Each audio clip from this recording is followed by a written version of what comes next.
we are discussing about WBCs.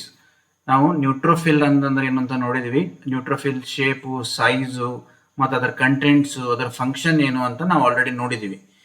ಈಗ next topic ನಾವು will be discussing about WBCs ಅಲ್ಲಿ eosinophils. ಇಯೋಸಿನೋಫಿಲ್ ಅಂತಂದ್ರೆ again it is A ಗ್ರ್ಯಾನ್ಯುಲೋಸೈಟ್. ನಾನು ಆಗಲೇ ಹೇಳ್ದಂಗೆ, ನಾನು ಪ್ರೀವಿಯಸ್ ಚಾಪ್ಟರ್ಸ್ ಅಲ್ಲಿ ನೋಡ್ದಂಗೆ ನಾವು ಗ್ರ್ಯಾನ್ಯುಲೋಸೈಟ್ಸ್ ಮತ್ತೆ ಅಗ್ರ್ಯಾನ್ಯುಲೋಸೈಟ್ಸ್ ಅಂತ ಎರಡು ತರ ಸೆಲ್ಸ್ ಇರ್ತಾವೆ WBCs ಅಲ್ಲಿ. ಗ್ರ್ಯಾನ್ಯುಲೋಸೈಟ್ಸ್ ಅಲ್ಲಿ there will be small granules ಅಂದ್ರೆ ಸ್ಮಾಲ್ ಪ್ಯಾಕೆಟ್ಸ್ ತರ ಇರುತ್ತೆ. ಆ ಪ್ಯಾಕೆಟ್ಸ್ ಅಲ್ಲಿ they will be contain various enzymes. These enzymes will help in the function of these WBCs. Next neutrophil ಆದ ನಂತರ ಇಯೋಸಿನೋಫಿಲ್ ಸೈಜ್ ಏನು 10 to 14 micrometer. Nucleus is central or eccentric, 2 to 3 lobes. ನಾವು ಇದರಲ್ಲಿ ಏನು ನೋಡಿದ್ವಿ, ನಾವು ನ್ಯೂಟ್ರೋಫಿಲ್ಸ್ ಅಲ್ಲಿ it had 1 to 6 lobes. Here there are 2 to 3 lobed and it is spectacle shaped. Spectacle ಅಂತಂದ್ರೆ ಇಟ್ ಈಸ್ ಲೈಕ್ ಎ ಚಶ್ಮಾ ತರ, spectacle goggles, right? These are coarse granules with bright brick red color. Granules are large and coarse. Okay, these are the points you need to remember if you want to write about eosinophils. The differential count is to 1 to 4%. Among the WBCs, these are 1 to 4%. Neutrophils is to 50 to 70%, but here it is 1 to 4%. Well, absolute count is 40 to 440 per microliter of blood. They are especially abundant in tissues that come in contact with external environment. ಅಂದ್ರೆ external environment ಗೆ contact ಬರುವಂತ ಟಿಶ್ಯೂಗಳಲ್ಲಿ they will be more in number. External environment ಅಂದ್ರೆ ಯಾವುದು? Mucosa, ಬಾಯಲ್ಲಿ it is a mucosa. It comes in contact with the external environment. So mouth will come in contact with the external environment, alli it will be in abundant number. Okay, eosinophil granules yavyavu? It contains major basic protein, MBP ant ಹೇಳ್ತೀವಿ, eosinophil cationic protein, eosinophil peroxidase and eosinophil derived neurotoxins. Whereas neutrophils ಅಲ್ಲಿ ನಾವು ನೋಡಿದ್ವಿ primary, secondary ಮತ್ತೆ tertiary, 3 different types of granules ಇರ್ತವೆ. ಆ different types of granules ಅಲ್ಲಿ ಬೇರೆ contents ಇರ್ತವೆ. ಬಟ್ ಇಲ್ಲಿ the contents in these granules, eosinophil granules ಯಾವ್ಯಾವು? MBP major basic protein, eosinophil cationic protein, eosinophil peroxidase, eosinophil derived neurotoxin. Okay, so what are the functions of these eosinophils? Functions ಏನಪ್ಪಾ ಅಂತಂದ್ರೆ, these are defence mechanisms against helminthic parasitic infection. Parasitic infection ವಿರುದ್ಧ ಹೋರಾಡ್ತಾವೆ. Parasitic infections ಅಂದ್ರೆ ಯಾವುದು? Worm infections, roundworm, hookworm, ಇವೆಲ್ಲ infections ವಿರುದ್ಧ ಹೋರಾಡೋದು ಯಾವುದು? Eosinophils. They combat immediate hypersensitivity reaction. Okay, ಅಲರ್ಜಿಗಳಲ್ಲಿ ಏನು ಇಯೋಸಿನೋಫಿಲ್ಸ್ ಗಳ ಕೆಲಸ ಜಾಸ್ತಿ ಇರುತ್ತೆ. ಅಂದ್ರೆ ನಾವು ಎಸ್ಪೆಷಲಿ ಕೆಲವೊಮ್ಮೆ ಅಸ್ತಮಾ ಅಟ್ಯಾಕ್ಸ್ ಎಲ್ಲ ಬರ್ತಾ ಇರ್ತಲ್ಲ, ಅಸ್ತಮ್ಯಾಟಿಕ್ಸ್ ಅಲ್ಲಿ ನಾವು ಅಬ್ಸಲ್ಯೂಟ್ ಇಯೋಸಿನೋಫಿಲ್ ಕೌಂಟ್ ನೋಡ್ತೀವಿ. ಯಾಕಂತಂದ್ರೆ especially in allergies eosinophil count ಜಾಸ್ತಿ ಆಗುತ್ತೆ. So clinical point that you have to remember is eosinophils increase whenever there is an allergic reaction. Okay, ಅದರ ಪರ್ಸೆಂಟೇಜ್ ನಾರ್ಮಲ್ ಎಷ್ಟಿದೆ? 1 to 4% ಇರುತ್ತೆ. ನಾರ್ಮಲ್ ನಂಬರ್ಸ್ ಎಷ್ಟು? 4 to 440. But if eosinophil numbers increase, it means that there is an allergic reaction. Okay, so ಈ slide ಅಲ್ಲಿ ನೀವು ನೋಡಬಹುದು, there is a worm. ಅದರ ಸುತ್ತಮುತ್ತ ಹೆಂಗ್ ಅಟ್ಯಾಕ್ ಮಾಡ್ತಾ ಇದಾವೆ ನೋಡಿ. how the eosinophils are attacking, they are attaching to a worm. This is the GIF, this is a video, this is a small animation where you can see a worm is being attacked by a roundworm or a hookworm, whichever it is being attacked by lot of eosinophils. So eosinophils ಗಳ ಕೆಲಸ ಏನು?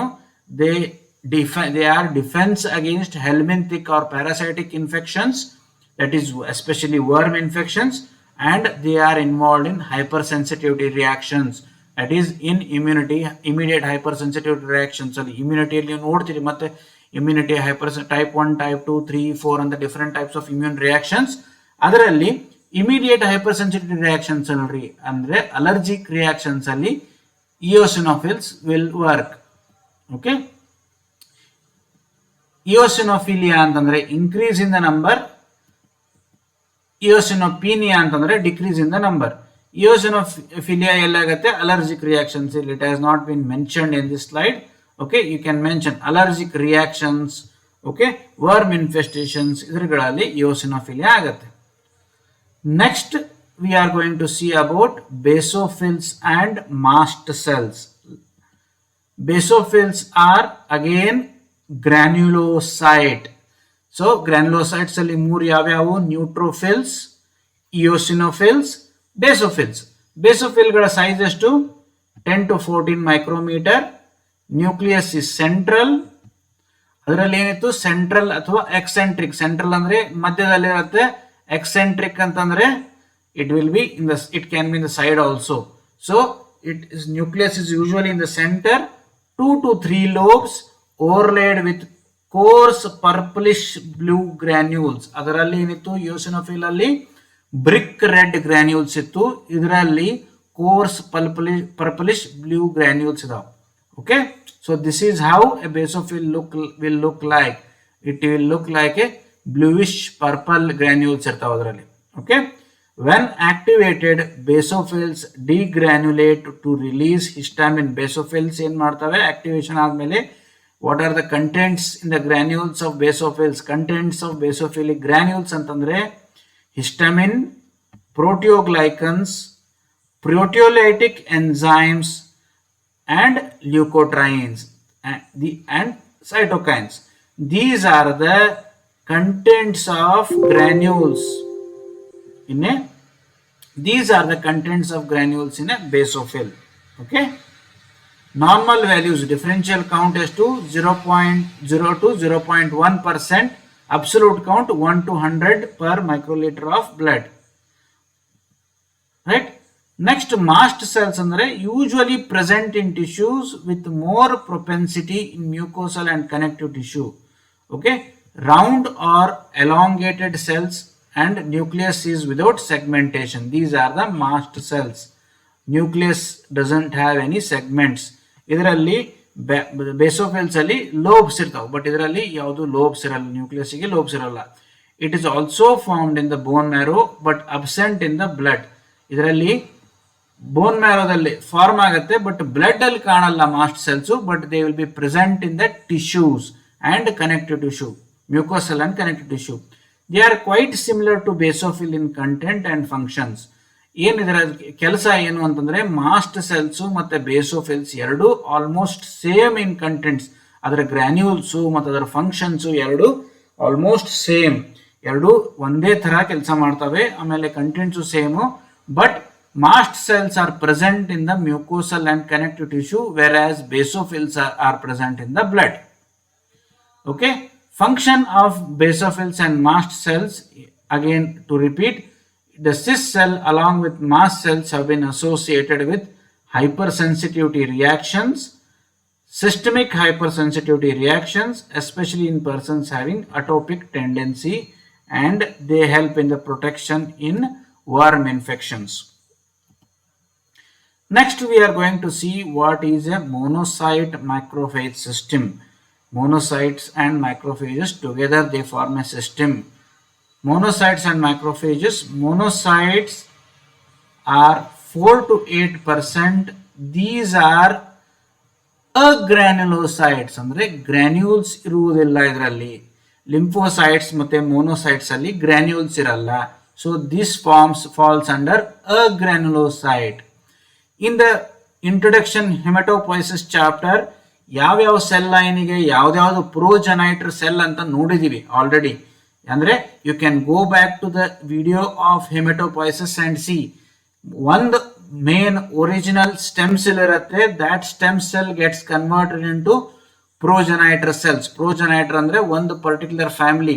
ಈಗ ಒಬ್ಬ ತಂದೆ ತಾಯಿ ಇದ್ರೆ ಅವರಿಗೆ ಬೇರೆ ಬೇರೆ ಮಕ್ಕಳು ಇರ್ತವೆ. ಸೊ ನೀವು ಫ್ಯಾಮಿಲಿ ಟ್ರೀ ಹಾಕಿದಾಗ ಅವ್ರ ಮಕ್ಕಳು ಈ ತರ ಫ್ಯಾಮಿಲಿ ಟ್ರೀ ಹಾಕಿದಾಗ ನಿಮ್ಗೆ ಗೊತ್ತಾಗತ್ತೆ ಮೇನ್ ಹೋಗೋದು ಒಬ್ಬನೇ ತಂದೆ ತಾಯಿ, ಅವನಿಂದ ಬೇರೆ ಬೇರೆ ಮಕ್ಕಳು ಬಂದಿದ್ದಾವೆ, ಅವ್ರ ಮಕ್ಕಳು, ಈ ಥರ ನಾವು ನೋಡ್ತಾ ಇದ್ದೀವಿ. ಸೊ ಅದೇ ತರಹ ಮೇನ್ ಒರಿಜಿನ್ ಆಗೋದು ಸ್ಟೆಮ್ ಸೆಲ್ಸಿಂದ. ಆ ಸ್ಟೆಮ್ ಸೆಲ್ಸೇ ಪೇರೆಂಟ್ಸ್. ಸೊ ಅದಕ್ಕೆ ಬೇರೆ ಬೇರೆ ಮಕ್ಕಳಿದ್ದಾವೆ, ಆ ಮಕ್ಕಳೆಲ್ಲ ಪ್ರೋಜೆನೈಟರ್ ಸೆಲ್ಸ್. ಸೊ ಅವ್ರವ್ರ ಫ್ಯಾಮಿಲಿ ಮುಂದೆ ಬೆಳವಣಿಗೆ ಆಗಿದೆ. ಸೊ ಈ ಥರ these monocytes have a single progenitor cell, but they all come from the same stem cell. Okay, nucleus is violet, single, large and single, may be indented. Indent ಅಂದ್ರೆ ಈ ತರ indentation ಇರಬಹುದು, ಈ ತರ ಒಂದು ಮಾರ್ಕ್ ಇರಬಹುದು. It can be bent. It is a horseshoe shaped or kidney shaped. Cytoplasm, abundant cytoplasm, blue in color. Amount is usually more than the nucleus. ಅಂದ್ರೆ cytoplasm nucleus ಕಿಂತ ದೊಡ್ಡದು ಜಾಸ್ತಿ ಇರುತ್ತೆ. There are no visible granules. ಇದು ನೆನ್ಪಿಟ್ಕೋಬೇಕು. ನಾನು ಆಗಲೇ ಹೇಳ್ದಂಗೆ it belongs to the family of agranulocyte. Monocyte enter the blood from bone marrow and they circulate for about 72 hours. They then enter the tissue and become tissue macrophages. So macrophage monocyte ಅಂದ್ರೇನು? ಒಂದ್ಸರ್ತಿ ಉತ್ಪತ್ತಿ ಆದಮೇಲೆ ಅವು blood enter ಆಗ್ತವೆ from the bone marrow. ಬೋನ್ ಮ್ಯಾರೋದಲ್ಲಿ ಉತ್ಪತ್ತಿ ಆದಮೇಲೆ ಬ್ಲಡ್ಗೆ ಬಂದಾಗ ಅವಕ್ಕೆ ಮೋನೋಸೈಟ್ ಅಂತೀವಿ. ಅವು ಒಂದು 72 ಅವರ್ಸ್ವರೆಗೂ ಅಂದರೆ 3 ದಿವಸದವರೆಗೂ ಅವು ಬ್ಲಡ್ದಲ್ಲಿ ಹರಿದಾಡಿದ ನಂತರ they enter the tissue and they are called tissue macrophages. Okay, macrophages secrete a vast range of biologically active substances into the local milieu. ಅಂದ್ರೆ ಏನು? They secrete a large biological actives, on the large number of chemicals. Yes, to around 50 chemicals, different chemicals are secreted by macrophages. Yav? They secrete enzymes, enzyme inhibitors, plasma proteins such as complement components, coagulation factors, ಮತ್ತೆ apolipoprotein E. ಇವೆಲ್ಲ it secretes about 50 substances. ಆಗಲೇ ನೋಡಿದಂಗೆ.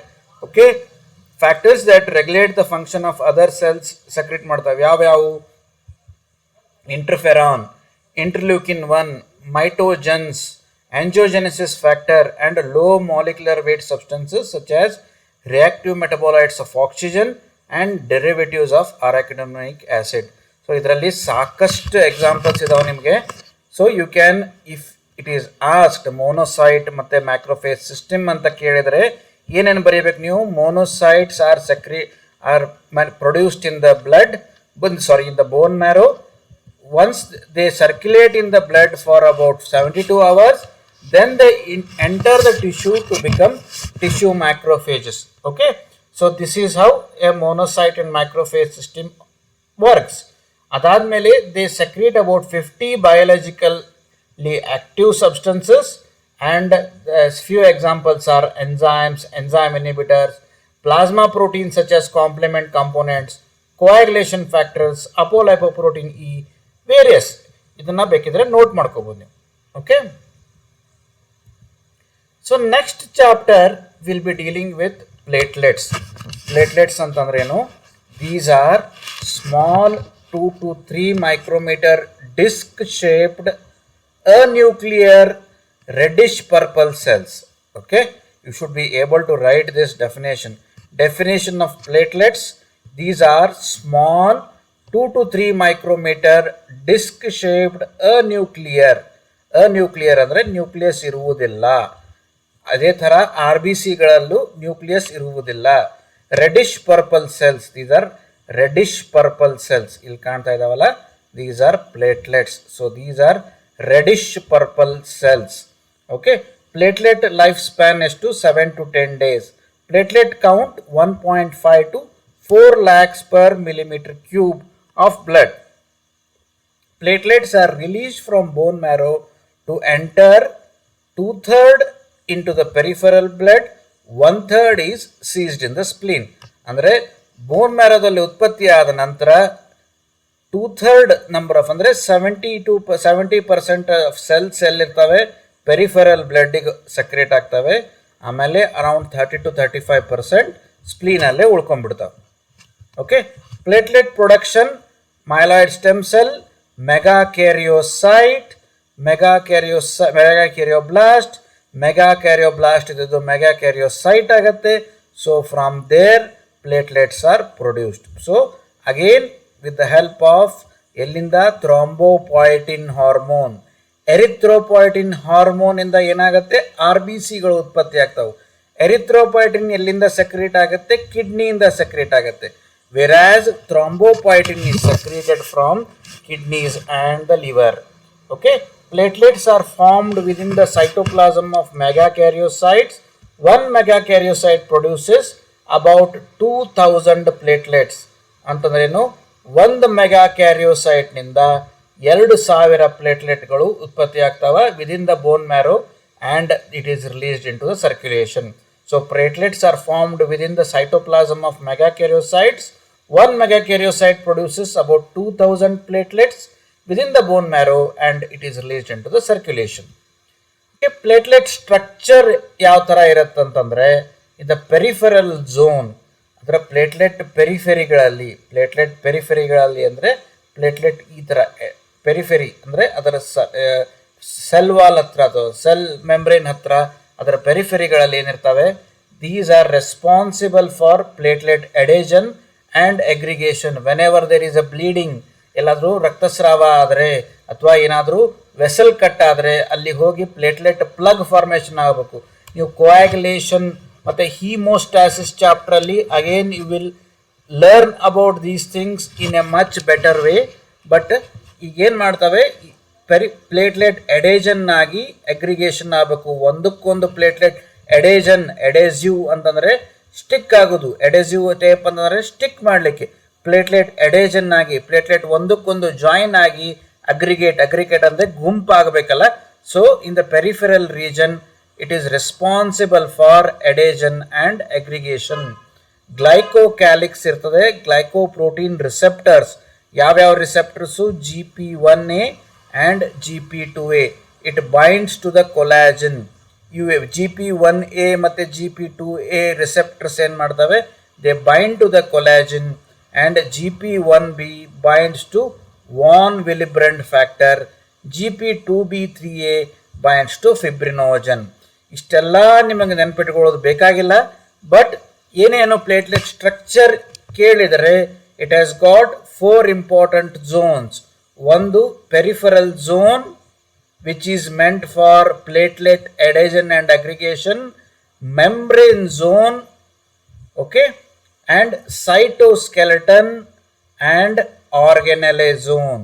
Okay, so peripheral zone ಏನು ಮಾಡುತ್ತೆ, platelet adhesion ಮತ್ತು aggregation help ಮಾಡುತ್ತೆ. Membrane ಝೋನಲ್ಲಿ PF3 platelet factor 3 surface for interaction of plasma coagulation factors and initiation of coagulation cascade ಅಲ್ಲಿ hemostasis ಅಲ್ಲಿ help ಆಗಲಿಕ್ಕೆ ಮೆಂಬ್ರೇನ್ ಝೋನ್ ಹೆಲ್ಪ್ ಆಗುತ್ತೆ. ಓಕೆ, ಸೈಟೋಸ್ಕೆಲೆಟನ್ ಅಂತಂದರೆ ಒಳಗಡೆ ultrastructure of a cell ನೀವು ಬಯಾಲಜಿಯಲ್ಲಿ ನೆನ್ಪಿಟ್ಕೊಂಡ್ರೆ ಸೈಟೋಸ್ಕೆಲೆಟನ್ ಅದರಲ್ಲಿ ಸೆಲ್ ಒಳಗಡೆನೂ ಒಂದು ಸ್ಕೆಲೆಟನ್ ಸಿಸ್ಟಮ್ ಇರುತ್ತೆ, ಅದಕ್ಕೆ ಸೈಟೋಸ್ಕೆಲೆಟನ್ ಅಂತ ಹೇಳ್ತೀವಿ. It is responsible for retraction and platelet shape. Platelet ಯಾವ ಥರ ಬೇಕು ಆ ಥರ ಬೆಂಡ್ ಆಗಲಿಕ್ಕೆ ಅದು ಸೈಟೋಸ್ಕೆಲೆಟನ್ ಹೆಲ್ಪ್ ಆಗುತ್ತೆ. ಆರ್ಗೆನೆಲ್ ಝೋನ್ ಅಂತ ನೀವೆಲ್ಲ ಆರ್ಗೆನೆಲ್ ಯಾವುದೇ ಸೆಲ್ಲಲ್ಲಿಯೂ ಕೂಡ you have got a membrane, a peripheral zone. Organelles ಅಂತಂದರೆ ಸೆಲ್ಗಳಲ್ಲಿ ಮತ್ತೆ ಸ್ಮಾಲ್ ಪಾರ್ಟ್ಸ್ ಇರ್ತಾವೆ, ಆರ್ಗೆನೆಲ್ಸ್ ಅಂತ ಹೇಳ್ತೀವಿ. ಆಮೇಲೆ ಅದರ ಸ್ಕೆಲೆಟನ್ನಿಗೆ ಸೈಟೋಸ್ಕೆಲೆಟನ್ ಅಂತ ಹೇಳ್ತೀವಿ. It is responsible for storage and platelet release functions. ಅದರಲ್ಲಿ ಗ್ರ್ಯಾನ್ಯೂಲ್ಸ್ ಇರ್ತಾವೆ ಆರ್ಗೆನೆಲ್ಸಲ್ಲಿ. These are called dense bodies, alpha granules, lysosomal granules, microperoxisomes, mitochondria and glycogen. So a platelet structure ಹೆಂಗಿರುತ್ತೆ ಅಂತ ನಾವು ನೆನ್ಪಿಟ್ಕೋಬೇಕು. So platelet is very small, ಭಾಳ ಚಿಕ್ಕದಿರುತ್ತೆ, 2 to 3 micrometers. It is even smaller than the RBCs. RBCಗಳಕ್ಕಿಂತ ಚಿಕ್ಕದು, RBCಕ್ಕಿಂತ ಭಾಳ ಚಿಕ್ಕದಿದು. ಇಲ್ಲಿ ನೋಡ್ಬೋದು ನೀವು, ಇದೆಲ್ಲ RBCs ಇವು. ಇಲ್ಲಿ ಪಾಯಿಂಟರ್ ನೋಡಿ, ದಿಸ್ ಈಸ್ ದ RBCಕ್ಕಿಂತ ಪ್ಲೇಟ್ಲೆಟ್ಸ್ ಎಷ್ಟು ಚಿಕ್ಕದಿದಾವೆ ನೋಡ್ರಿ, right. Platelet life span is 7 to 10 days. Okay, so this is about platelets. Platelet has got structure ಏನಾದರೂ ಕೇಳಿದ್ರೆ, it has got 4 zones: peripheral zone, membrane zone, cytoskeleton zone and organelle zone. Hemostasis, again we will read about hemostasis in detail, so you don't have to know about hemostasis at this point of time. Basically, hemostasis definition on then particularly, hemostasis is a natural process that stops blood loss when an injury occurs. It involves three steps. Number one, primary hemostasis, vascular spasm or vasoconstriction, and platelet plug formation. Number one, vascular spasm. Number two, platelet plug formation. Number three, blood clotting or coagulation. Number four, fourth process, fibrinolytic process. ಅಂದರೆ blood clot ಆಗಿರುವುದನ್ನ ಮತ್ತೆ return normal clot break ಮಾಡಬೇಕಲ್ಲ, ಅದಕ್ಕೆ ಫೈಬ್ರಿನೋಲೈಸಿಸ್ ಅಂತ ಹೇಳ್ತೀವಿ. So hemostasis, again we will read, platelets are an important part of hemostasis ಅಂತ ಹೇಳಲಿಕ್ಕೆ ಆ platelet chapter ಅಲ್ಲಿ ಇದು ಒಂದು ಸ್ಲೈಡ್ ಇನ್ಕ್ಲೂಡ್ ಮಾಡಿದೀವಿ. Okay, so these are all the cell organelles which you can read about, and this is all about chapter on blood. Thank you.